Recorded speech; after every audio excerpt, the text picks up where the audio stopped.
చిన్న గొడవలు స్టార్ట్ అయినాయి. ఆ గొడవల్లో ఆ అమ్మాయిని ఏదో రకంగా చంపేయాలన్న ఉద్దేశంతో అతను నిర్ణయించుకున్నాడు. నిన్న ఆ ఆ ఉద్దేశంతోనే నిన్న అతను అమ్మాయిని ఇంటికి పిలిపించుకున్నాడు.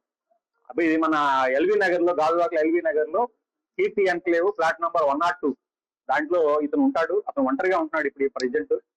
అమ్మాయిని పిలిపించుకొని పథకం ప్రకారంగా అమ్మాయితో గొడవ పెట్టుకొని అమ్మాయిని గొంతు పిసికేసాడు. అంటే చెప్పిన ప్రకారం ఏంటంటే ముక్కు నోరు మూసేసి సఫికేషన్ చేసి చంపేశాడు. చంపేసిన తర్వాత అతను ఈ డెడ్ బాడీని ఏ విధంగా డిస్పోజ్ చేయాలో అర్థం కాక దాన్ని కావాలనే ఉద్దేశంతో అతను ఒక కత్తి తీసుకొని ఆ బాడీని 3 ముక్కలు చేశాడు అనమాట. గొంతు, తల, చేతులు, మొండి అన్ని కూడా సెపరేట్ చేశాడు. సెపరేట్ చేసేసి కాళ్ళన్నీ కూడాను ఒక సూట్ కేసులో ప్యాక్ చేశాడు. అదేవిధంగా మొండి భాగం ఫ్రిడ్జ్ లో పెట్టాడు. ఈ తల, చేతుల్ని మరి అంటే 1 by 1 డిస్పోజ్ చేయాలన్న ఉద్దేశం అతని ఉద్దేశం.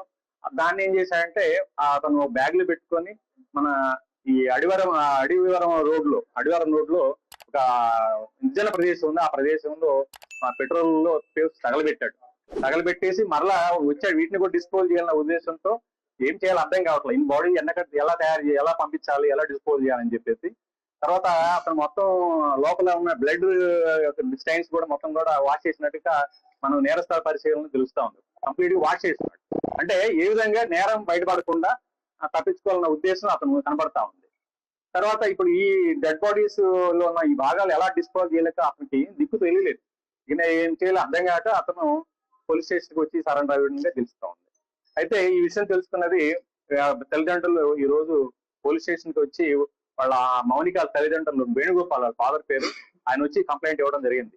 ఈ ఫాదర్ వచ్చేసి ఈ మన చిన్న కాంట్రాక్ట్ టీచర్ గా పనిచేస్తారంటే పెందుర్తిలో. అందరూ కూడా టీచర్ ఫ్యామిలీ అనమాట. మదర్ ఫ్యామిలీ టీచర్ పనిచేస్తా ఉండేది.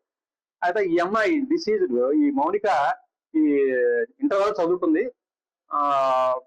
పంజాబ్ నేషనల్ బ్యాంక్ లో ఏదో ఆఫీస్ సబార్డినేట్ గా పనిచేస్తుంది. అంటే కాంట్రాక్ట్ బేసిస్ టెంపరీగా పనిచేస్తూ తర్వాత అప్పుడప్పుడు ఖాళీ సమయంలో ఈవిడ